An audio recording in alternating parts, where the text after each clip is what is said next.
Olá a todos e obrigado por aguardarem. Sejam muito bem-vindos à divulgação dos resultados do terceiro trimestre de 2024 da Apvida. Estarão presentes os senhores Jorge Pinheiro, CEO, e Lucas Adib, vice-presidente de Finanças. Destaco aqueles que precisarem de tradução simultânea, que a ferramenta está disponível na plataforma. Para acessar, basta clicar no botão Interpretation e escolher a opção de inglês. Este evento está sendo gravado e será disponibilizado no site de RI da companhia, juntamente com o material completo dos resultados. É possível fazer o download da apresentação clicando no ícone de chat. Atenção para os disclaimers que norteiam essa divulgação no final da apresentação. Durante a apresentação da companhia, todos os participantes estarão com o microfone desabilitado. Em seguida, iniciaremos a sessão de perguntas e respostas. Para fazer perguntas, vocês devem clicar no ícone Q&A na parte inferior da tela e escrever o seu nome, empresa e idioma para entrarem na fila. Agora, passarei a palavra ao CEO, Jorge Pinheiro, que iniciará a apresentação. Jorge, por favor, pode prosseguir.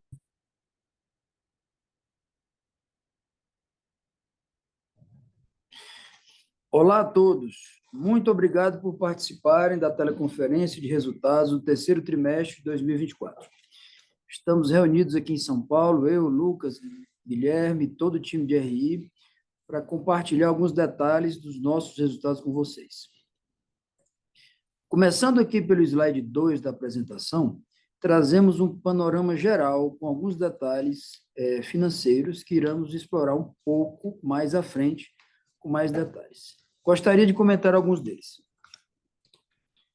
Como todos sabem, o terceiro trimestre é marcado por uma sinistralidade histórica, ainda em patamares mais altos, em função de maior volume de utilização quando comparado a outros trimestres.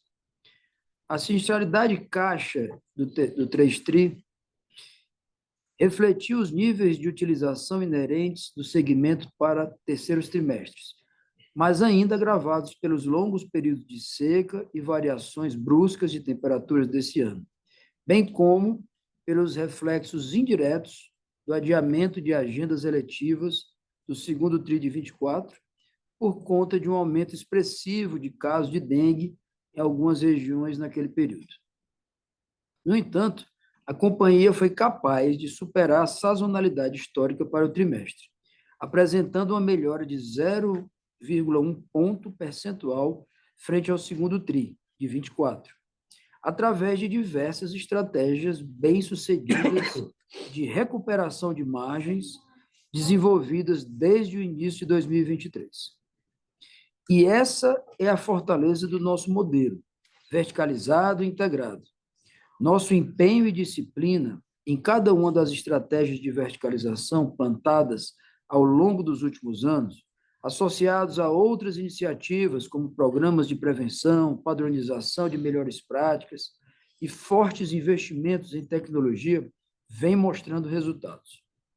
Olhando para trás, nossa rede própria já vem ganhando mais representatividade na composição do custo total, não só pelo processo de verticalização que mencionei, mas também como resultado do processo de oxigenação da carteira de beneficiários, que nas vendas novas recebe cada vez mais clientes que optam por planos mais verticalizados.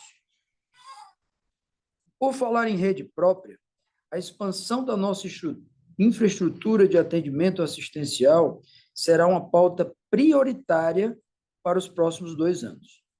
Iremos ampliar e requalificar várias unidades hospitalares em todo o Brasil. Estamos investindo em novos hospitais em São Paulo, Rio de Janeiro, Fortaleza, Recife, Manaus, Belém e Campo Grande, aumentando o número de leitos hospitalares, já que, mesmo praças maduras, continuam crescendo em números de beneficiários. Em Manaus, por exemplo, arrendamos um dos maiores hospitais da cidade, o Newton Lins, que vai adicionar cerca de 250 leitos à nossa rede própria na cidade nas próximas semanas. Em Fortaleza, arrendamos o Santa Maria, um hospital novíssimo de 130 leitos, que também entra em operação nas próximas semanas. Nossos investimentos também passam pelo aumento e modernização de salas de terapia, clínicas e unidades de diagnóstico em todo o país.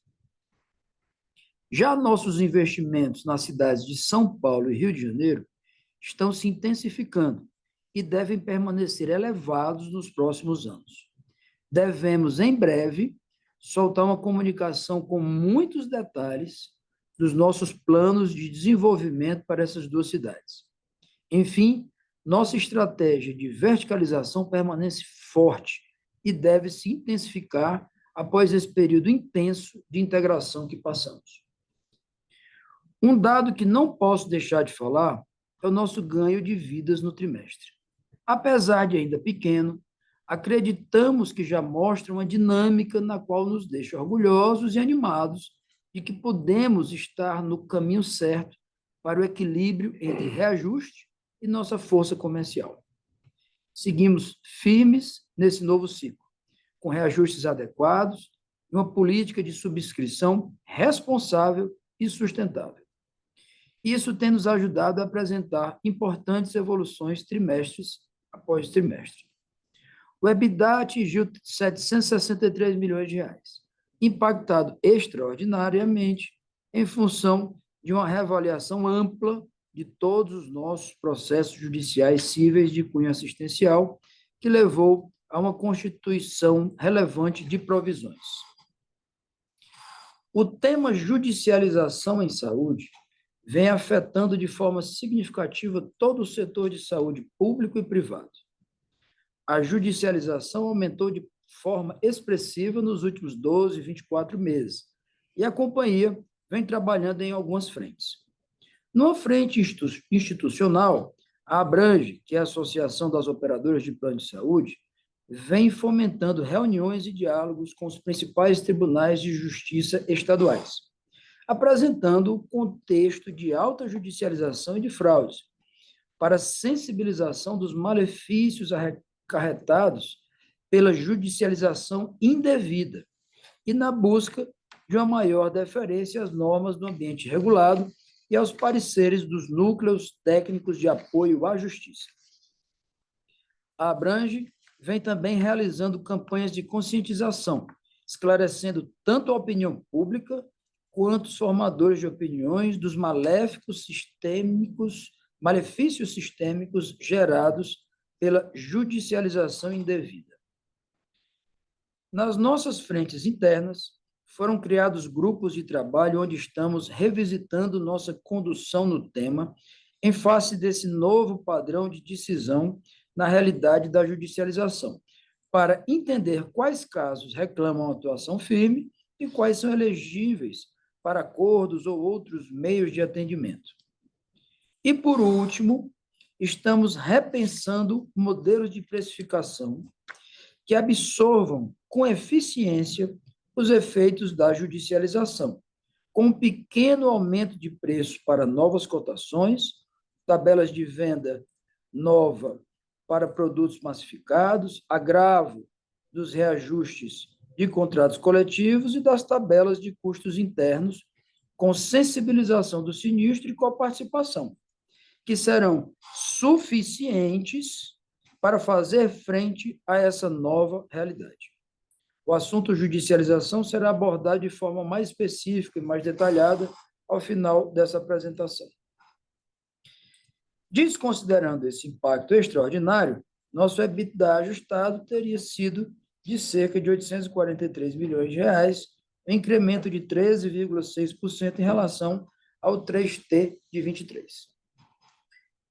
Sob a perspectiva financeira, agora no mês de outubro, a companhia obteve um upgrade na sua classificação de risco para uma perspectiva estável, confirmando a solidez do Apvida. Logo na sequência, anunciamos mais uma operação de captação no mercado de capitais.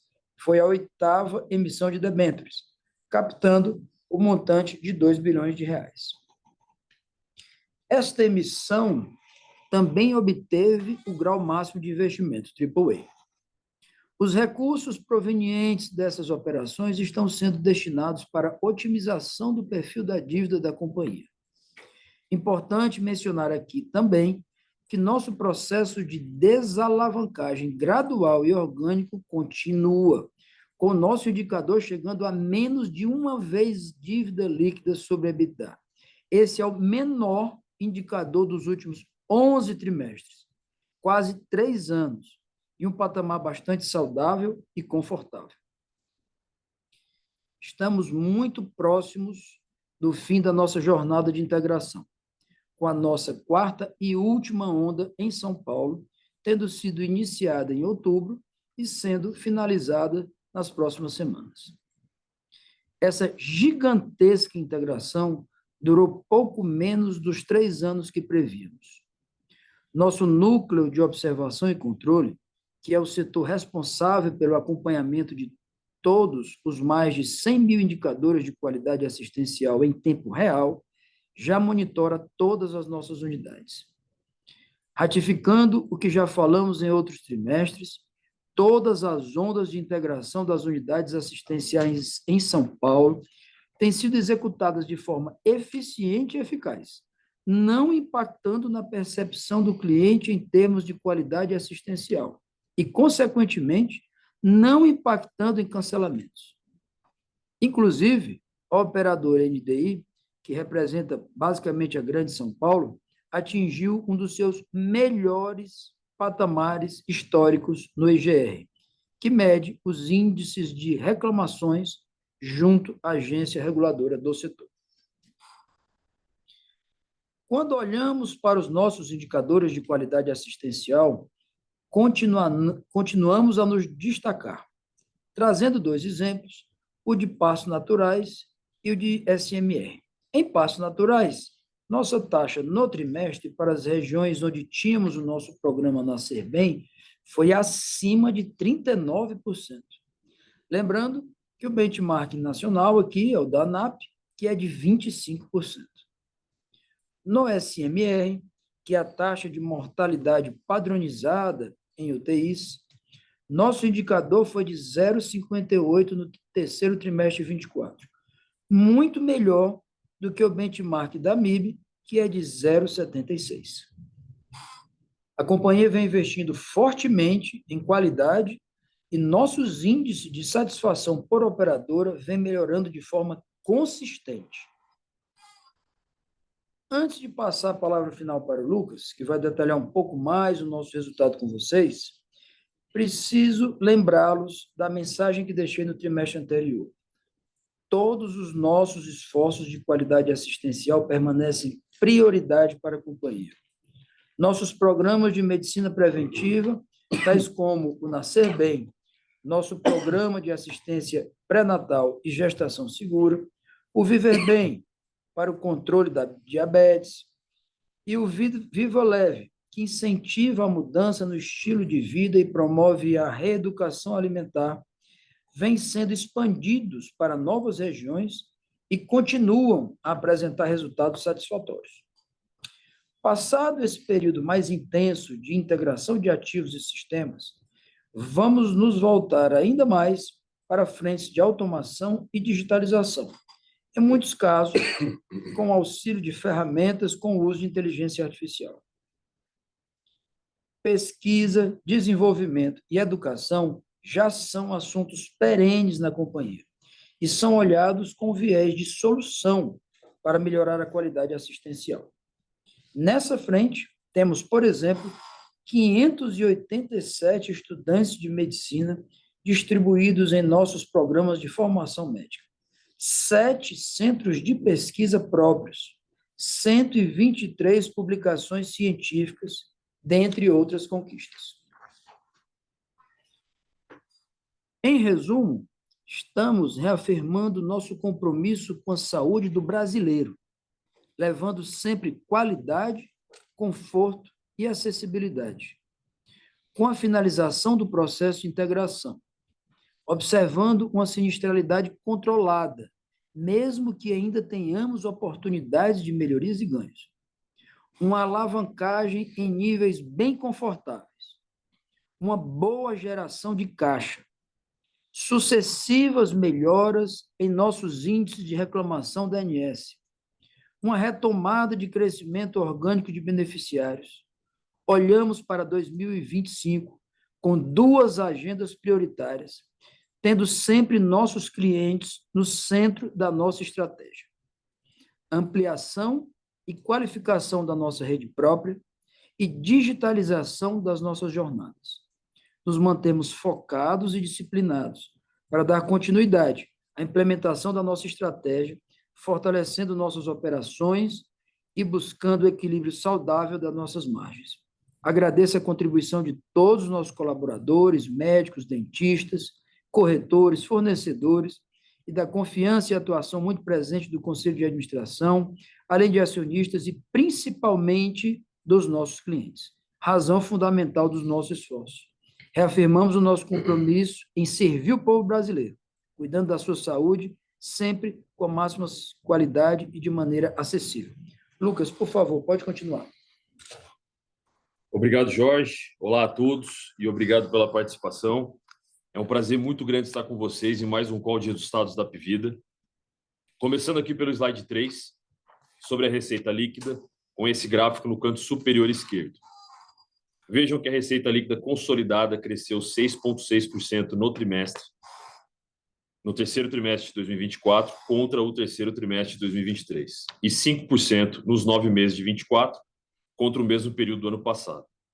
Passando para o gráfico ao lado, canto superior direito, sobre a nossa receita bruta com plano de saúde, tivemos um avanço de 7,9%, frente ao 3T23 e 6,2% contra o 9M23, puxado muito pelo aumento de 9,6% no ticket médio.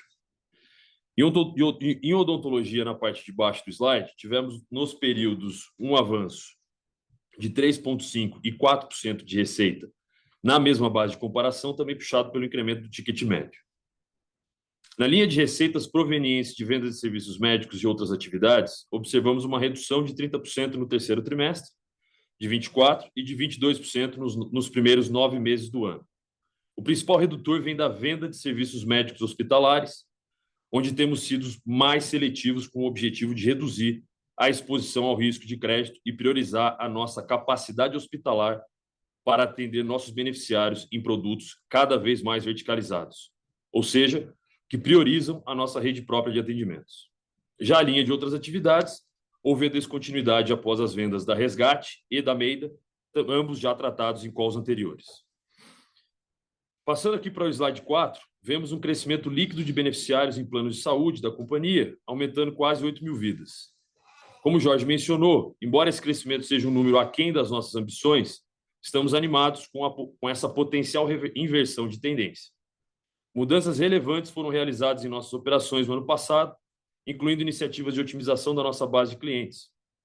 Foram medidas necessárias para a correção dos níveis de sinistralidade que agora nos permitem voltar a crescer de forma saudável, gradual e sustentável. De forma qualitativa, as carteiras HMO têm performado positivamente no Norte, Nordeste e Centro-Oeste, e a novidade é que São Paulo tem voltado a crescer, em linha com o fim do processo de otimização da carteira na região. Já a região sul do país e o estado de Minas Gerais ainda estão perdendo vidas num processo de turnaround de carteira mais lento e um ambiente mais competitivo e mais acirrado. A carteira de PPO também sofreu uma nova redução, seguindo a estratégia de reposicionamento e distribuição para essa carteira. Temos focado em contratos de alta qualidade na venda de produtos mais verticalizados, ou seja, que privilegiam a utilização da nossa rede própria em observância ao nosso paradigma de sustentabilidade da carteira e visão de longo prazo. Aqui na parte de baixo do slide, podemos ver a evolução do ticket médio, avançando 9,6% entre o terceiro trimestre de 23 e 24. Neste gráfico, tivemos um aumento de 9,2% no preço líquido, que considera os efeitos de aumento de verticalização e coparticipação nos contratos existentes. No segundo bloco, mix representa de forma líquida a diferença dos tickets médios dos contratos que entram, as vendas brutas, e dos que saem, os cancelamentos, que contribuiu com um aumento de 1 ponto percentual, fruto principalmente das revisões das tabelas de vendas e do mix de carteiras. No próximo slide, estamos trazendo uma informação adicional que foi divulgada recentemente pela ANS. São dados interessantes que demonstram a força do nosso modelo verticalizado e integrado. Vejam que a gente vem consistentemente requerendo níveis de reajuste menores do que a média do mercado e muito menores do que as outras operadoras de saúde de grande porte. Ainda assim, nossa sinistralidade é a menor e a mais controlada de todas. Vamos falar mais de conceitos e visão futura mais para frente. No próximo slide, apresentamos uma sinistralidade caixa de 70,4% no trimestre, uma melhora significativa de 150 pontos base em relação ao terceiro trimestre de 2023. Os terceiros trimestres são sazonalmente os mais pressionados do ano por conta de uma maior frequência de utilização. Na nossa média histórica antes da pandemia, em geral, ficávamos cerca de 40 pontos base acima do segundo tris. Neste ano, alguns fatores exógenos estiveram presentes na nossa operação, como atendimentos eletivos postergados do 2T24 por conta da epidemia de dengue, além de longos períodos de seca e variações bruscas de temperatura prejudiciais para quadros respiratórios. Ainda assim, vencemos a sazonalidade histórica em relação ao 2T24, com os esforços de verticalização, reprecificação e reajustes necessários para a manutenção da trajetória de retomada de margem. No acumulado dos 9 meses, a sinistralidade apresentou redução de 3,1 pontos frente ao ano passado, uma melhora absurda. No 3T24, os planos verticalizados, HMOs, têm se mantido nos patamares elevados de verticalização desde o 1T24, sendo 81% para consultas, 79% para internações e 72% em exames realizados dentro da rede própria. No próximo slide, sobre despesas administrativas caixa, podemos ver que o percentual das despesas em relação à receita teve um aumento de 2,3 pontos percentuais, tanto em relação ao trimestre passado quanto ao terceiro TRI de 23. Nominalmente, o terceiro trimestre teve um incremento de 186 milhões, que se deu principalmente por, primeiro, 151,7 milhões na linha de contingências e tributos, reflexo do aumento da judicialização do setor e seu impacto na companhia, refletindo um maior número de ações judiciais cíveis, maior número de pedidos de bloqueio e depósitos judiciais e maiores valores médios de bloqueio ao longo de 24. Um novo patamar. Parte dos valores provisionados nesse trimestre dizem respeito a reforços de provisão de trimestres anteriores, no montante de 80 milhões. Isso é fruto de um fortalecimento da governança interna sobre o tema e uma reavaliação feita pelos nossos times jurídicos, como iremos explicar mais adiante esses vetores e contextos. Outro ponto que pressionou essa linha se refere a 24,1 milhões na composição de serviços de terceiros, majoritariamente explicada pela ausência de eventos one-off que favoreceram o 2T24, como capitalizações e reclassificações explicadas no call passado, o que afeta a comparabilidade. Falei isso no call anterior, desde o começo do ano, na verdade, e continuo reforçando que devemos observar um comportamento errático no D&A. Isso é esperado, já que existem despesas relacionadas às integrações, além do tema da judicialização em si, que falarei mais adiante. Temos confiança que há espaço para melhoria a partir de iniciativas que vamos empreender na medida em que a integração de São Paulo esteja completamente estabilizada. São iniciativas com alcance transversal nas linhas de D&A. Esperamos colher os frutos disso em 2025 e diante. Passando para o slide 7, vemos uma diluição de 80 bases nas despesas com vendas do 3T24 na comparação anual e estável em 6,9% da receita líquida com relação ao 2T24. No gráfico do canto inferior esquerdo, gostaria de reforçar a nossa atuação na prevenção e controle da PDD, trazendo melhorias importantes. São 35 milhões de impacto positivo no 2T24, oriundo da reconciliação bancária de recebimentos de períodos anteriores e de campanha de recuperação de crédito, que não se repetiu no mesmo patamar do 3T24, o que afeta a comparabilidade.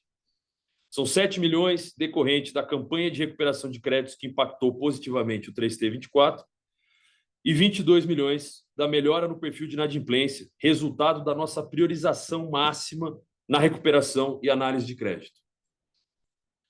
No slide seguinte, nosso EBITDA ajustado foi de 763 milhões no trimestre e de 2,7 bilhões no acumulado do ano, um aumento de quase 40% no acumulado do ano, decorrente de todos os efeitos que vimos até agora. É um resultado mais pressionado do que esperávamos, pois reflete um incremento de provisão, inclusive relativo a períodos anteriores, mas ainda assim um resultado forte, reflexo da resiliência da nossa operação, que demonstra que estamos no caminho certo de retomada de margem, que tem se aproximado cada vez mais dos nossos níveis históricos. Também vale mencionar que o nosso lucro líquido ajustado no IFRS 4 subiu 24% no 3T24 versus o 3T23 e mais de 150% nos 9 meses de 2024, comparado com o ano passado, pelos fatores que já mencionamos nos slides anteriores. Seguindo para o slide 9, no 3T24, nosso caixa consumido de forma líquida foi de 418 milhões, principalmente pelo pagamento de 1 bilhão de principal e juros de debêntures e quase 100 milhões de acordo de M&A, explicado no call anterior. Esses valores foram parcialmente compensados pela geração de caixa livre de 470 milhões. No fluxo de caixa livre, partindo dos 763 milhões do EBITDA ajustado, temos 121 milhões de aluguéis, 52 milhões de provisão SUS, líquida de atualização monetária, 43,3 milhões de depósito judicial SUS, líquido de atualização monetária, cujos depósitos são necessários para que a companhia realize sua defesa judicial sem a incidência de multa, moratória e encargos, um depósito proativo, portanto, e 176 milhões de provisão para contingências, líquido de pagamentos e de atualização monetária, reflexo do impacto da judicialização crescente. Temos também 163 milhões de depósitos e bloqueios judiciais cíveis, tributários e trabalhistas, também líquidos de atualização monetária. E mais 37,3 milhões de geração de caixa oriunda das atividades recorrentes da companhia. O IRCS do trimestre foi de 48 milhões, embora o corrente fosse 90 milhões. Há um deslocamento, né? A gente vem falando isso com vocês ao longo do ano, entre a apuração e o efetivo desembolso. Além disso, houve o abatimento do imposto já retido durante o ano sobre receitas que integram a base de cálculo do imposto devido. O CAPEX foi de 181 milhões, com a retomada de um ritmo mais forte de investimentos em TI e verticalização.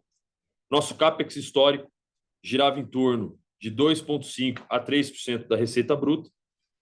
Lembrando que a companhia tem oportunidades interessantes para acelerar os projetos que estão no pipeline de alocação, todos dentro de um regime de priorização que leva em consideração a manutenção em linha com o regime de depreciação, o retorno sobre o capital investido, a suficiência assistencial e a melhoria do nosso serviço com o beneficiário na centralidade desse ecossistema. Nossa projeção de CAPEX para 24, nesse sentido, deve orbitar entre 700 e 800 milhões, respeitando a nossa jornada contínua de priorização de redução da alavancagem. No slide seguinte, número 10, as atividades M&A consumiram cerca de 97 milhões, sendo 50 milhões com pagamento de parcela retida, com o detalhamento ali para cada um dos ativos. Também houve 46 milhões correspondentes às parcelas mensais do acordo de M&A que mencionamos há pouco. Quanto às atividades financeiras, houve um consumo de 790 milhões. Tivemos o pagamento de juro principal de 1 bilhão, que eu comentei, utilizando os recursos captados com a 7ª emissão de debêntures, que foi realizada em maio. Também tivemos 200 milhões de receita de aplicações financeiras, um pouquinho acima do CDI do período. Por fim, em complemento à menção do Jorge no início do call, realizamos uma captação líquida de 2 bi no contexto da 8ª emissão, realizada agora em outubro, dividida em 2 séries iguais, com custo de CDI mais 1,10 e CDI mais 1,20, com vencimentos para 31 e 32. Com essa emissão, alongamos o duration da nossa dívida de 3,3 anos para 4,65 e reduzimos o custo ponderado da dívida de CDI mais 1,44 no 2T24 para CDI mais 1,39, otimizando o nosso custo de capital. Essa é a linha que queremos seguir na gestão financeira da companhia. Conversão e geração robusta de caixa, investimentos importantes para aumentarmos nosso nível de verticalização e qualificação de rede própria em praças estratégicas, com metodologias adequadas de retorno sobre o capital investido, suportando nossa estratégia comercial, mantendo o nosso ritmo gradual de desalavancagem trimestre após trimestre. Nesse trimestre, chegamos a 0,97 EBITDA no cálculo do nosso covenant financeiro contratual, pela primeira vez abaixo de 1, como o Jorge comentou no começo da ligação. Indo para o último slide, temos as exigências regulatórias, lembrando que elas são aplicadas somente sobre as operadoras individuais, ou seja, ao tentar comparar com a companhia consolidada, haverá diferença. À esquerda, o caixa livre retraiu em 489 milhões, principalmente pela redução de 418 da posição de caixa, como acabamos de ver no slide anterior. Na ponta desfavorável, que vale mencionar o incremento de 87 milhões das provisões técnicas exigidas. Decompondo esse aumento, temos contas médicas recepcionadas ao final do trimestre, pressionando a PSL, aumento das provisões de ressarcimento ao Sul, conforme regras e calendário da ANS, e incremento da PEONA do período, constituído em virtude de uma estabilidade nos níveis de internalização, crescimento da carteira de beneficiários e evolução do custo médio per capita comparado com o TRI anterior. No capital regulatório, aqui do lado direito do slide, tivemos um aumento líquido substancial de 280 milhões, com 420 milhões dos resultados operacionais superavitários, compensado pelo aumento de 90 milhões no intangível, TI, majoritariamente TI, e 40 milhões do capital baseado em risco. Bom, passado pelo resultado da companhia, vamos abrir uma sessão específica agora para falar sobre o incremento de provisão realizada e os temas de judicialização e bloqueios judiciais. Vou começar explicando o contexto do assunto, dando um passo para trás. Vocês podem acompanhar comigo aqui no slide, que mostra o caminho tradicional, começando por uma reclamação junto ao SAC, que é o Serviço de Atendimento ao Cliente. Na Apivida, toda reclamação registrada é encaminhada internamente para as áreas envolvidas na tentativa de uma resolução. Acontece que certas reclamações, como a gente vai ver mais adiante, podem dizer respeito a demandas que efetivamente não estão cobertas nos respectivos contratos. No fim do dia, um plano de saúde é um contrato seguro. Como essa demanda não é atendida, o beneficiário pode realizar uma reclamação formal, chamada de NIP, junto à ANS. O beneficiário ainda pode recorrer às vias judiciais, ingressando com uma ação contra a operadora. Esse processo judicial pode, desde o início ou após sua tramitação, vir acompanhado de uma satisfação judicial positiva, envolvendo, inclusive, um bloqueio judicial.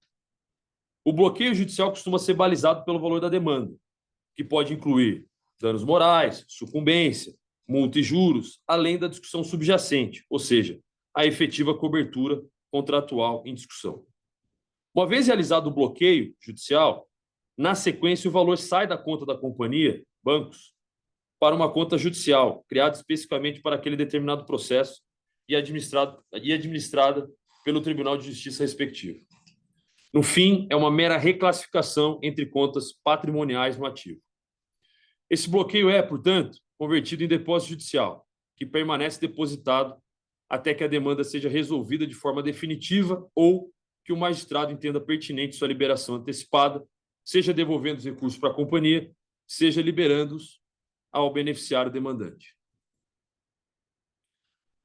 Após a constituição do depósito judicial, existem basicamente esses três cenários aqui do slide. Cenário 1, quando o depósito é levantado pelo beneficiário após uma decisão desfavorável à companhia. Temos também o cenário onde o depósito é resgatado pela companhia após um acordo entre as partes. E também pode acontecer do depósito ser resgatado pela companhia por uma decisão favorável a nós. Em termos de tráfego nas demonstrações financeiras, o bloqueio não impacta o resultado a priori, apenas projetando repercussões nas contas patrimoniais do ativo, como mencionei anteriormente, e pelo sequestro de caixa, repercutindo um consumo de caixa com reflexo na DFC. O bloqueio vai sensibilizar o resultado em duas situações. Primeiro, se ele for liberado ao beneficiário ou, quando relativo a ele, for constituída uma provisão. Em ambos os casos, o impacto se dá na rubrica de contingências das despesas administrativas na demonstração de resultado. Aqui no próximo slide, a gente mostra que a judicialização na saúde é um problema de todos. A saúde suplementar vem sofrendo com um forte aumento na quantidade de novos processos judiciais nos últimos 2, 3 anos, impactando todas as operadoras de saúde do país. O aumento da judicialização, na nossa visão, é consequência principalmente da mudança do rol de procedimentos, de taxativo para exemplificativo, abrindo maior espaço para as discussões de seus critérios, da mudança, regulatória na remoção do teto de terapias, com o setor vivenciando muitas fraudes e abusos, do aumento da verticalização e, consequentemente, mudança de rede, com a prerrogativa regulatória basilar das operadoras de saúde. E, por fim, lembramos que estamos um pouco mais expostos, porque somos a maior operadora de plano de saúde do país e também uma das maiores em planos massificados, que concentram uma parte significativa das demandas judiciais, com discussões que esbarram em critérios de carência e abrangência, por exemplo. No quadro do lado direito, uma comprovação de que esse fenômeno não poupa ninguém, com aumentos de bloqueios desde as medicinas de grupo até as filantrópicas. No próximo slide, apresentamos as principais demandas que são objeto de ações judiciais contra as operadoras de saúde nos últimos anos, usando dados públicos do CNJ, Conselho Nacional de Justiça. Em sua maioria, são demandas para a execução de procedimentos para beneficiários em período de carência, para pedidos de home care, para execução de procedimentos fora da rede contratada, para execução de procedimentos fora da região coberta pelo plano contratado, terapias ilimitadas ou fora da rede própria ou com técnicas não cobertas. E de forma mais representativa do ponto de vista financeiro, de pedidos para fornecimento de medicamentos experimentais, de uso off-label, sem diretriz de utilização ou não registrado pela Anvisa no país. No próximo slide, numa análise das maiores operadoras de saúde em determinadas regiões do país, vemos que o número absoluto de ações judiciais cresce mais fortemente nos últimos 12 meses. Agora vejam quando relativizamos a quantidade de ações judiciais por 1.000 beneficiários em São Paulo, por exemplo, no gráfico à esquerda. A NDI possui um número que é menos da metade da operadora com o maior número de ações. No Rio de Janeiro, nessa mesma comparação, sequer aparecemos entre as 3 maiores. Isso vale também quando olhamos para o Ceará, para o Pernambuco, para a Bahia e Rio Grande do Norte somados, regiões em que temos forte presença. Novamente, não é um tema específico de uma ou outra operadora, mas um aumento abrangente do setor. Feita a contextualização do cenário, vamos falar agora aqui de Hapvida. Como já explicamos anteriormente, no próximo slide, no primeiro semestre de 2024, houve uma forte escalada nos bloqueios judiciais. Sendo assim, as provisões para fazer frente a esses temas cursados no ambiente judicial foram ajustadas para a nova realidade de judicialização, com o nosso time jurídico reanalisando todas as ações judiciais com bloqueios em curso. Iniciamos um trabalho de revisão da nossa base de processos cíveis, também com esse olhar ajustado para a nova realidade de judicialização, para chegarmos nesse patamar de provisão que entendemos ser adequado para o momento, tendo em vista que seguiremos avaliando o comportamento dessa linha ao longo dos próximos trimestres. Tínhamos uma diferença de quase 200 milhões de reais entre bloqueios e depósitos em relação à provisão no 2T24. Ao fim do 3T, essa diferença era de pouco mais de 100 milhões, caindo, portanto, dos 200 milhões para os 100 milhões de reais. A pergunta que a gente imagina que fica é: por que não há uma cobertura imediata de 100% entre bloqueios e provisões? O porquê desse descasamento? Vamos às explicações de como esse movimento de recobertura está sendo feito. O primeiro deles é a nova realidade do assunto, que se avolumou em 2024 de forma abrupta e que demandou uma reanálise em um trabalho profundo que vem percorrendo mais de 40 mil linhas relativas aos processos com bloqueios judiciais, com expectativa de conclusão ainda nesse mês. Não só a visão da base como um todo, mas a segmentação entre natureza, região, tipo de portfólio, pedido e causa de pedir, impactos financeiros e afins, que tem nos ajudado a montar estratégias direcionadas. Também revimos a governança do assunto com novos critérios relativos a processos possíveis e prováveis nesse movimento de constante aprimoramento interno.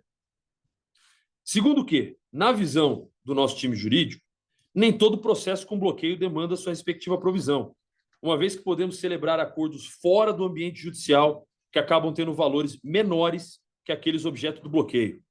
Eu vou falar mais sobre os planos táticos em relação ao tema mais adiante. Terceiro, que um pedaço do saldo de bloqueios acaba sendo impactado por duplicidades, que prejudicam a análise de cobertura e são apuradas após o encerramento de cada mês. Assim, na nossa visão, a provisão realizada agora reflete de forma adequada a cobertura necessária. Isso porque queremos observar a tendência de como isso deverá se comportar nos próximos trimestres para avaliar, eventualmente, a necessidade de reforço. Dito isso, não esperamos que haja uma recobertura entre provisão e bloqueios para além de 100% pelos motivos expostos acima. Vamos acompanhar isso de perto e tomar as decisões ancoradas com rigor técnico e dados. Olhando para frente, não como um compromisso ou guidance, mas a partir de uma perspectiva mais estudada, não esperamos que essa linha continue apresentando a mesma dinamicidade dos últimos 4 trimestres.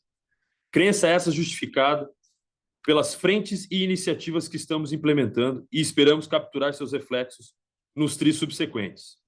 Não são, contudo, iniciativas com impacto imediato. O saldo de provisões cíveis saiu de 548 milhões ao fim do 2T24 para 753 milhões ao fim do 3T24. Esses 205 milhões de aumento estão distribuídos na forma da tabela à esquerda, inclusive com provisionamento relativo às ações recepcionadas em períodos anteriores ao 3T.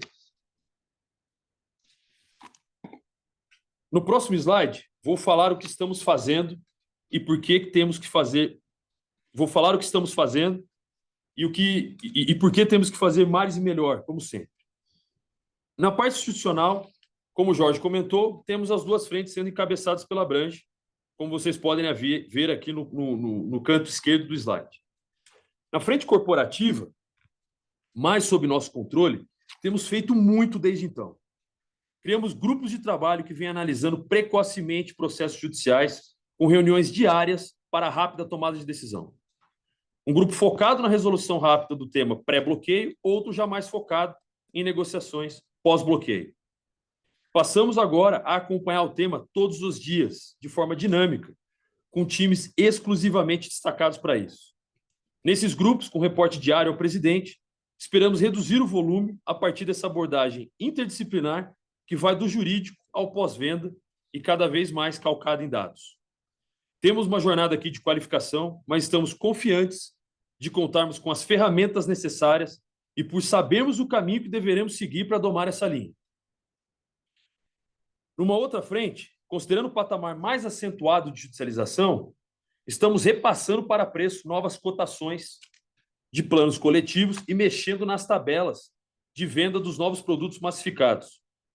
Com as informações que temos no momento, esperamos ser suficiente a gravar nossos preços com um pequeno reajuste por volta de 1,5 ponto para amortecermos esse impacto na estrutura de resultados da companhia. Naturalmente, isso tem um descasamento temporal, já que o movimento de bloqueios, provisões e despesamentos segue seu fluxo e a capacidade de reajustarmos o portfólio tem sua latência. Mas isso não deveria ser superior a 3 ou 4 trimestres até chegarmos na efetiva neutralidade, dentro de um ciclo, portanto. Caso tenhamos êxito em uma ou mais dessas iniciativas, os preços poderão ser modificados novamente, seja para cima, seja para baixo. Mas ainda assim, em patamares menores que os das demais operadoras, além do que seguiremos numa agenda ainda mais intensa de otimização de custos para comportar eventuais impactos. Esse tema tomou conta do nosso dia a dia nos últimos meses, mas queremos dizer para vocês que estamos confiantes de que os remédios que implementamos ajudarão a mitigar os efeitos destacados. Vejam, por exemplo, como qualificamos nosso serviço e nossa rede a partir da priorização do tratamento das NIPs e melhoria do IGR nas operações Sul-Sudeste, em suas melhores séries históricas. E não paramos por aqui. Nosso serviço não para de melhorar e o nosso beneficiário sempre no centro disso tudo. A gente entende que o tema possui uma ancoragem mais complexa, mas o assunto ganhou uma proporção que não condiz com a vitalidade da Apivida. Precisamos olhar para frente e lembrar do que tem sido feito por aqui. No mês que vem, seremos uma empresa amplamente integrada, que passará a ter uma visão completa de todos os controles necessários sobre as operações do Sudeste. Esperamos ter entrado num ponto de inflexão comercial que nos dá confiança de que seguiremos essa tendência para os próximos trimestres. Estamos plantando tudo o que é necessário para isso. Revimos produtos, rede, atendimento, acolhimento, jornadas e montamos centenas de ações para crescermos nas praças-chave. Isso ao mesmo tempo em que continuamos gerando caixa de forma robusta, com conversões sólidas e desalavancando a companhia gradualmente. Estamos otimizando nossa estrutura de capital com parcerias estratégicas para liberar CAPEX para projetos com maior impacto no negócio, investindo bilhões de reais na nossa operação. Enfim, fizemos uma explanação mais longa dessa vez, mas importante para passarmos para vocês a nossa convicção sobre o assunto. Mais uma vez, agradeço a paciência e espero que esse detalhamento tenha sido útil. Agora abrimos espaço para vocês fazerem as perguntas. Muito obrigado. Agora iniciaremos a sessão de perguntas e respostas para investidores e analistas. Ao ser anunciado, uma solicitação para ativar seu microfone aparecerá na tela e, então, você deve ativar o seu microfone para fazer perguntas. Solicitamos, por gentileza, que façam no máximo 2 perguntas por analista e que sejam feitas todas de uma única vez. Vamos à nossa primeira pergunta. É do Gustavo Miele, analista sell-side da Goldman Sachs. Gustavo, abriremos o seu áudio para que você possa realizar a sua pergunta. Por favor, pode prosseguir. Bom dia, Dr. Jorge, Naus, Lucas, todos os participantes, obrigado pela apresentação. Eu queria tocar em 2 pontos aqui, ambos relacionados a essa discussão de judicialização do setor. Primeira pergunta, né, fazendo referência aqui ao slide 13 da apresentação, o slide mais conceitual, que vocês mostram um fluxograma aqui, desde o saque, né, até o depósito judicial, de um caso hipotético. Eu queria que vocês pudessem nos dar um pouco mais de perspectiva do que é o gap temporal em cada um desses passos, né? Pergunto isso porque quando a gente olha na ponta, né, a gente até tomando como exemplo São Paulo, a gente vê que as NIPs da NDI, elas vêm até numa forte tendência de queda quando a gente olha os meses mais recentes, o que acho que não condiz muito, talvez, com o que tenha sido a tendência de judicialização mesmo, em São Paulo também tomando a NDI como exemplo. Então, tendo que existe um gap temporal aqui, se vocês pudessem quantificar isso para a gente, seria bacana para ajudar a gente um pouco na modelagem aqui de 2025. Essa seria uma primeira pergunta. A segunda delas, eu queria saber se vocês poderiam dividir alguma sensibilidade aqui de provisão para outubro, né? Pegando também o dado um pouco mais recente, né? Ouço aqui o comentário do Lucas falando que vocês não esperam uma volatilidade tão grande nisso olhando para frente. A gente já vê até uma estabilidade na constituição de depósitos, e dado que a cobertura ela não deveria aumentar muito mais, pelo que eu entendi do comentário de vocês, faz sentido a gente pensar que essa provisão de 75 milhões só do que é relacionado aqui à parte mais assistencial, ela é uma boa referência para os tris seguintes? Outubro corrobora isso? Se vocês pudessem tocar nesses 2 pontos, eu agradeceria, pessoal. Muito obrigado.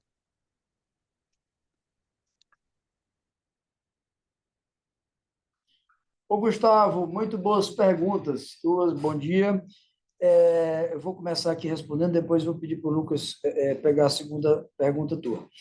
Com relação a o processo que começa do saque até, eventualmente, a liminar, primeiro tem uma informação bem interessante, chega a ser bem impactante. A gente tem rituais aqui dentro da companhia que acompanha todas as liminares. Uma vez por semana a gente senta e passa uma, por motivos. E nos impressiona que o número de algo em torno de 92% das liminares, elas são, como abrange, classifica como indevidas, são solicitações que requerem carência contratual, ou a quebra da carência contratual, solicitação de medicações off-label experimentais, o descumprimento da DUT, ou algo que não tenha solicitações em redes diferentes da contratada. 92% são referentes a isso.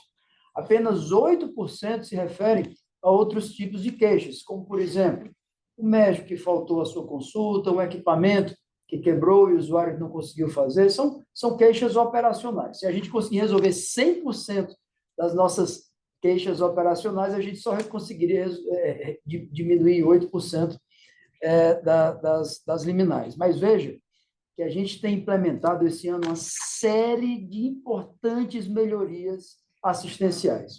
Por exemplo, o nosso saque do Brasil todo, ele tem conseguido rodar dia após dia com 100% de solução daquilo que é contratualizado naturalmente. 100% diariamente. Esse é um relatório que eu pessoalmente vejo diariamente.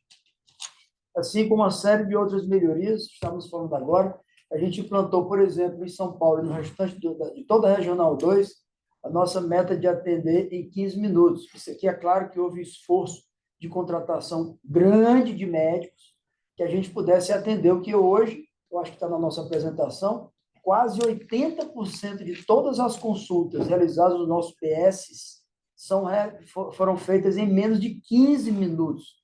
Isso tem sido uma marca da nossa companhia, muito diferente da realidade do setor de hospitais privados do Brasil a todo, vocês conhecem bem. Então, a gente tem feito uma série de melhorias e no aquilo que a gente é contratado, os números têm sido muito positivamente impactados. Finaliza aqui com o NIPS, por exemplo. NIPS, nós começamos o ano com 7.200 NIPS, agora a gente chegou com um pouco mais de 5.000 NIPS. Em todo o Brasil, a gente tem mostrado essa experiência. A empresa melhora consistentemente em todos os aspectos assistenciais e essa é a grande vitória. Bem, com relação a liminares, aqui vou passar para o Lucas, só reforçando esse ponto, já que 90% das liminares são de solicitações, não são cobertas pelo rol, nós tomamos medidas assistenciais, institucionais, muito bem detalhadas aqui, medidas internas, para que a gente possa ser muito mais veloz no combate, e, por fim, a medida mais eficiente é, naturalmente, um repasse de preço, 1,5% de repasse de preço em todas as nossas tabelas, em menos de um ano, a gente conseguiria fazer frente, pelos dados que nós temos hoje, fazer frente a todo esse novo volume. Mas a gente tem muita confiança nas ações que a gente está tomando, que a gente pode, através dessas ações todas, torear esse tema e não ter que repassar isso para preço. Eu vou pedir aqui para o Lucas complementar a segunda parte. Eu acho que você respondeu muito bem, Jorge. Acho que está super alinhado aqui. Eu acho que não é produtivo, o Miele, a gente falar de outubro ou discutir uma tendência muito de curto prazo. Afinal de contas, a série histórica ela é curta ainda, apesar da gente entender aqui um pouco da dificuldade de ancoragem para vocês, mas o que a gente vê é um processo de estabilização do assunto. Mas é difícil de eu cravar para você, como é que isso vai se comportar no quarto tri, como é que vai estar o comportamento disso para 2025. O que eu posso te passar com muita convicção, né? E aí, enfim, se a gente está plantando uma série de iniciativas, se a gente está priorizando um assunto que não era necessariamente tão priorizado, se a gente está fazendo uma série de iniciativas para controlar essa linha, a minha perspectiva olhando para frente é que isso não deveria se comportar como ela vem se comportando nos últimos 3 trimestres, por exemplo. A gente deveria ver um controle nessa composição. Agora, falar como é que foi outubro, discutir com você quanto que está a composição disso aqui no curto prazo, no quarto tri, isso a gente não vai fazer, isso a gente não vai abrir, né? Acho que está curta a série histórica, vamos ter um pouquinho mais de rigor e um espaço a mostrar um pouco mais longo para a gente poder começar a cravar algum tipo de tendência. Mas a confiança que a gente quer passar para vocês, muito na linha do que o Jorge aqui comentou, é essa, de que os planos estão sendo tratados, a devida priorização foi tomada e a gente não espera que isso continue se comportando dessa forma por esses motivos. Claríssimo, Lucas, Dr. Jorge, muito obrigado pelo detalhamento. A nossa próxima pergunta é do Samuel Alves, analista sell-side do BTG Pactual. Samuel, abriremos o seu áudio para que você possa prosseguir. Por favor. Bom dia, Dr. Jorge, Lucas, bom dia a todos. São duas perguntas aqui do nosso lado. A primeira também mais relacionada a essa questão, é um follow-up com relação a esse gráfico que vocês mostraram no slide 17, com a curva ali de depósitos, bloqueios judiciais e de saldo de provisão civil. Ficou claro para a gente, pela apresentação do Lucas, né, que vocês estão dizendo que vocês não esperam que a curva cinza fique em patamares mais elevados do que a curva azul, né? Aí, a primeira dúvida é com relação justamente à curva azul, né? Vocês imaginam que isso segue piorando à frente? Eu entendi que vocês ainda não veem uma estabilização. Então, assim, dá para dizer que a curva azul ainda segue piorando porém talvez as iniciativas possam fazer com que isso desacelere. Essa é a primeira pergunta. E a segunda pergunta, também relacionada ao gráfico em si, é mais para entender as razões históricas por que durante o quarto TRI de 22 ao quarto TRI de 23 a curva cinza ficava acima da curva azul. É isso. Obrigado. Quer que eu fale tudo aqui?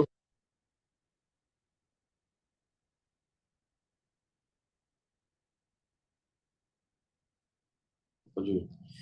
Ô, Samuel, obrigado pelas tuas perguntas.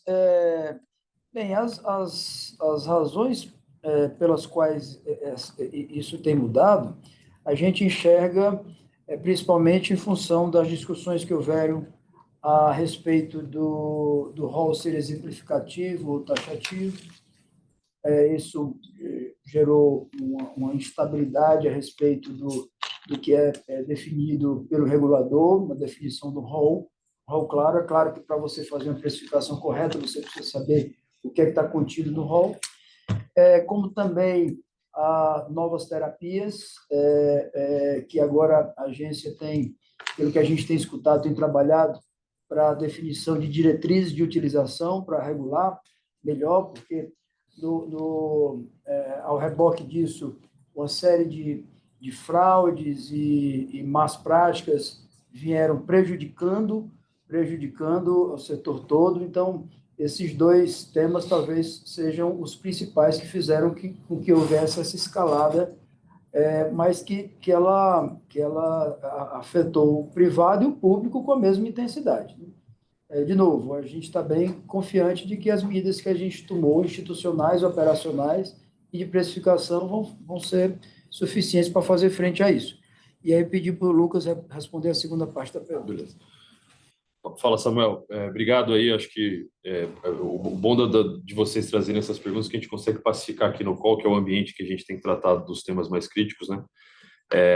Então, vamos lá. Por que antes eu tinha uma cobertura e agora eu estou com uma outra visão prospectiva em termos de cobertura entre bloqueios e provisão? O principal fato aqui, ele se deve a uma mudança de patamar da discussão que envolvia bloqueios e como que isso vem sendo tratado pelos eventos que a gente mencionou anteriormente, né? O Jorge comentou dos vetores pelos quais, né, esses bloqueios estão calcados, por que ele está subindo mais, qual que é o fundamento da discussão e o que fez com que essa discussão tivesse sido agravada em termos de bloqueios para a companhia.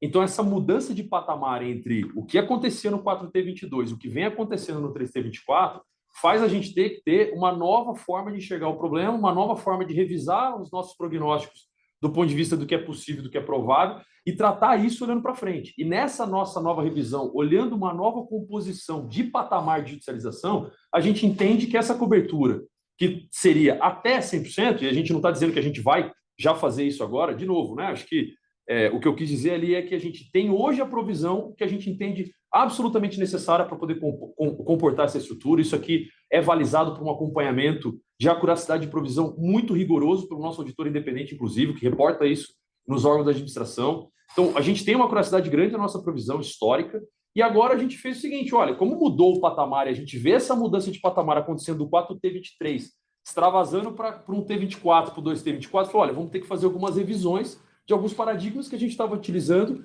do ponto de vista do que a gente tratava como contingência e do que a gente tratava como provisão.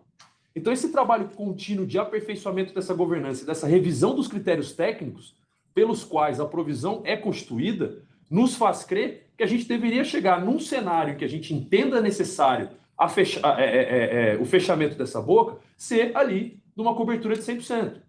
E os motivos eu comentei na minha fala, né? A gente tem aqui processos que envolvem bloqueios que não necessariamente carecem de uma provisão. A gente tem capacidade de fazer uma negociação lateral, de chegar num ambiente em que já foi bloqueado ou que não foi bloqueado ainda, mas a gente tem ali, né, numa visão mais estatística, uma probabilidade maior de sofrer aquele bloqueio, de fazer um acordo sendo cursado fora do ambiente judicial.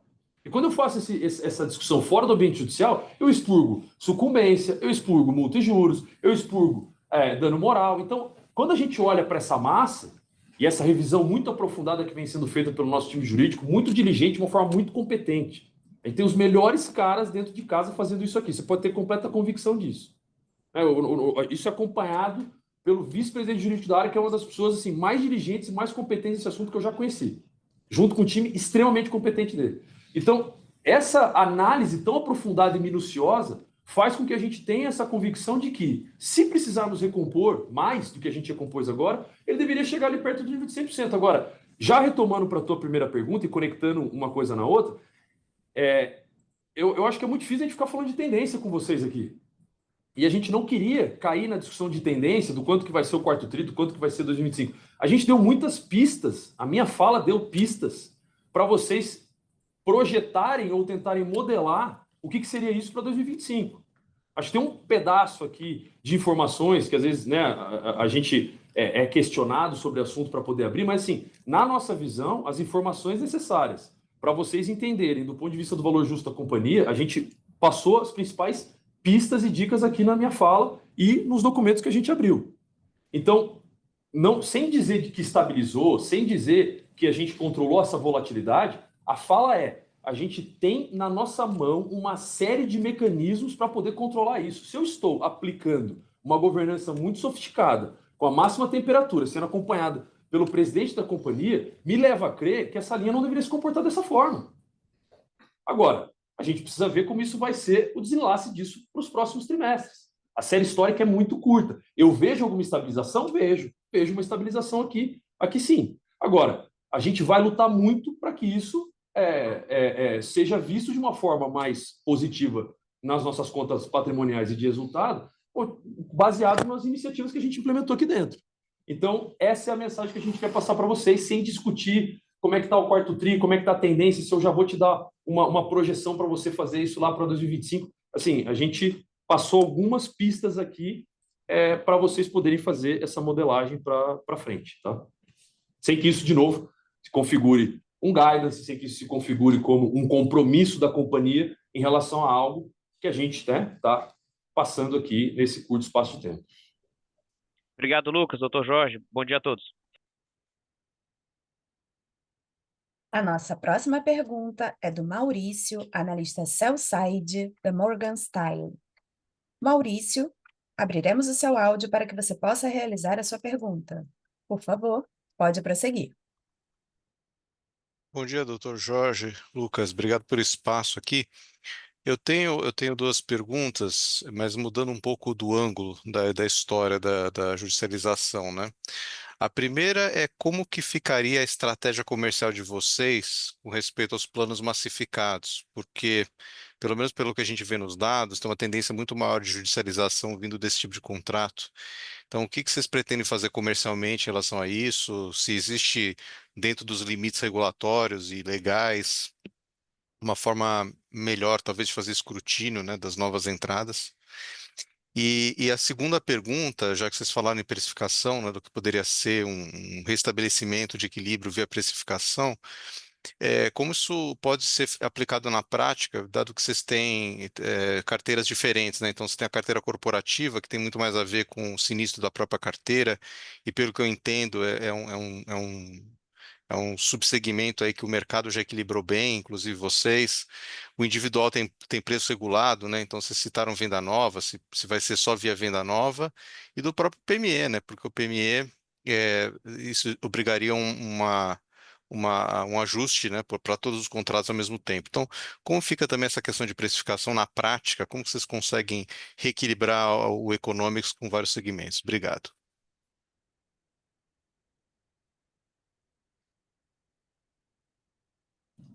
Ô, Cepeda, obrigado pelas tuas perguntas.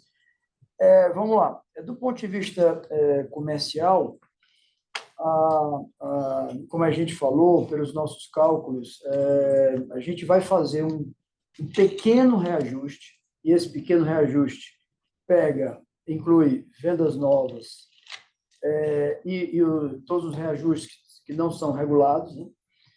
E esse reajuste vai variar em torno de 1,5 ponto percentual, e como a gente já falou muitas vezes, ele seria suficiente para, entre 3 e 4 tris, fazer frente a todo esse novo patamar. Agora, a boa notícia é que o reajuste que nós faremos, em que estávamos planejados já para fazer para o ano de 25, mesmo com esse pequeno patamar de aumento, vai ser ainda inferior ao reajuste que a gente implantou no ano passado. E continuará reforçando aquele slide que a gente mostrou aqui, de que nós temos uma necessidade de reajuste bem inferior à indústria. A gente está vivendo um período de inflação super controlado, alguma controvérsia ou não, mas rodando em 3%, 4% ao ano, e os nossos tickets, no ano passado, reajustaram em 12%. Esse ano, nós vamos reajustar menos do que esses 12 e alguma coisa. Vai ser menor do que isso. Esses 12 e alguma coisa, mesmo com o agravo que nós estamos dando de 1 ponto e alguma coisa. Ou seja, nós vamos conseguir manter a competitividade histórica e, em 3 tris, fazer um colchão em precificação, que eu nem sei se a gente vai precisar manter por muito tempo, mas é para fazer frente a essa nova realidade. Com relação a pedidos que são feitos fora da precificação, a gente tem estudado. A turma tem estudado mecanismos de coparticipação e ou franquia que podem amenizar muito esses pedidos que são extracontratuais, vamos chamar assim. E é possível que, agora ainda no 4º tri, é provável, mais que possível, é provável que a gente faça ajustes contratuais para que nos deem mais proteção para esse tipo de solicitação, em que produtos não cobertos tenham uma coparticipação mais forte do usuário, que diminuiria muito essa possibilidade. Então, veja que a gente tomou medidas variadas, mas a mais importante delas é a melhoria contínua assistencial que a gente vem percebendo, reduzindo muito fortemente todos os índices de reclamação e tratando aqui essa questão da judicialização com esses remédios pontuais que já estão dados e estão implementados. Perfeito, doutor Jorge, obrigado. A nossa próxima pergunta é do Leandro Bastos, analista sell-side do Citi. Abriremos o seu áudio para que você possa realizar a sua pergunta. Leandro, por favor, pode prosseguir. Bom dia, pessoal. Obrigado. São 2 perguntas aqui também no tema da judicialização. A primeira é nesse aumento de depósitos. Se vocês puderem comentar assim, o que é bloqueio, o que é depósito ativo por parte da empresa, e se na esteira dessa priorização da pauta, se a empresa vem mudando a estratégia de depósitos ativos, e até que ponto isso pode ajudar aí na dinâmica do futuro para essa linha. Então, essa é uma primeira pergunta. A segunda, vocês trouxeram aqui várias informações interessantes mostrando que é uma realidade setorial, enfim, aumento em outras companhias também, possibilidade de acordos extrajudiciais. Então, eu queria entender se já existe, assim, na dinâmica de MLA da empresa, entender parte desses custos como uma nova realidade aqui de risco atuarial, assim, vocês estão falando de passar para preço, mas eventualmente entre linhas começar a tratar uma parte disso como sinistro. Enfim, como é que vocês olham para essa possibilidade também? É isso. Obrigado.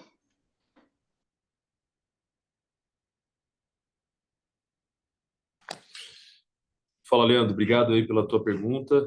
Acho que, primeiro, a gente precisa ter referência aqui que aqueles depósitos judiciais, né, os quais eu vou ativamente no judiciário e faço um depósito para poder estancar alguma discussão de multa e juros, etc., isso eles são muito mais relacionados quando a gente está falando das discussões de SUS, tá? De SUS, depósitos relacionados a essa frente. Quando a gente está discutindo o tema aqui, já mais a judicialização, majoritariamente são composições de bloqueios, ou seja, de um lado ele é mais proativo voluntário do lado da companhia, no outro eu sou um pouco mais passivo e voluntário. Então, acho que é só para a gente ter essa referência, para você ter essa diferenciação da natureza, da onde que a gente está sendo mais proativo e onde a gente está sendo um pouco mais reativo. Tá?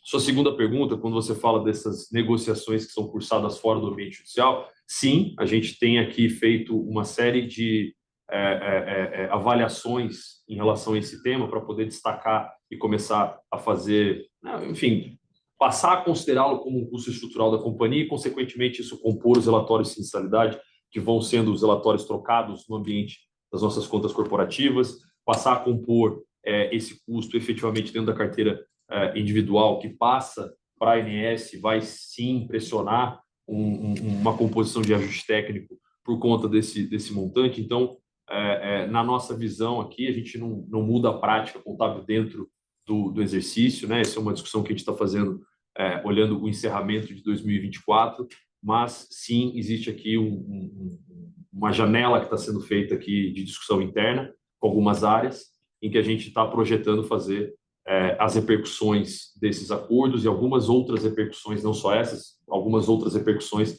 transitando direto no custo da companhia, que vai agregar aqui pontos positivos, né, na nossa visão, olhando para 2025. Tá? Isso não acontece agora em 24, não acontece no quarto tri, mas quando a gente olha para 2025, o seu diagnóstico é muito certeiro. Muito obrigado pela tua ponderação aí. Obrigado, Lucas. Bom dia. A nossa próxima pergunta é do Vinícius Figueiredo, analista sell-side do Itaú. Abriremos o seu áudio para que você possa realizar a sua pergunta. Vinícius, por favor, pode prosseguir. Oi, bom dia a todos. Obrigado por pegar minha pergunta. Vou começar aqui com uma pergunta não relacionada a depósitos judiciais aqui. Acho que também super relevante a gente discutir todos os outros pontos aqui durante o Q&A. Mas em relação a ticket, né, acho que junto com geração de caixa foi um dos destaques positivos, né, desse resultado. E aí eu queria entender, né, vocês colocam que tem o efeito do mix, né, ele foi um fator importante para esse crescimento ter sido forte no terceiro trimestre, apesar do PPO estar menos relevante na carteira de vocês. Então eu queria tentar entender um pouco desse mix dentro do próprio produto HMO, né, se seria porque o crescimento está maior em São Paulo, de repente.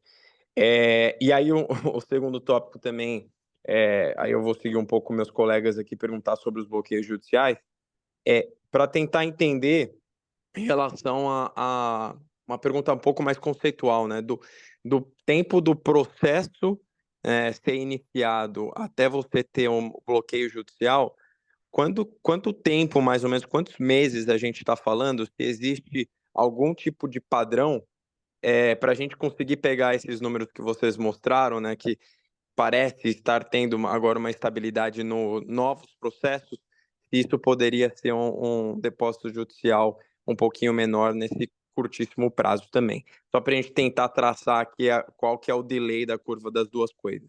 Obrigado.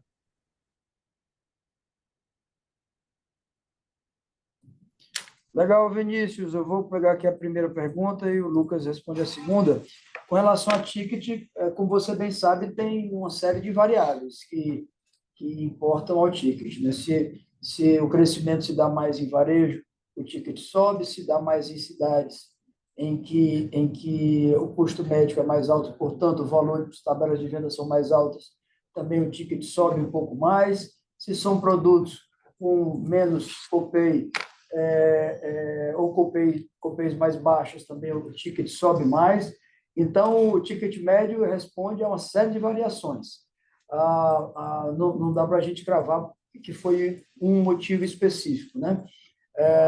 Não só o reajuste e preço de tabelas impactam o ticket médio, assim como todas essas outras variáveis que compõem o ticket médio, né?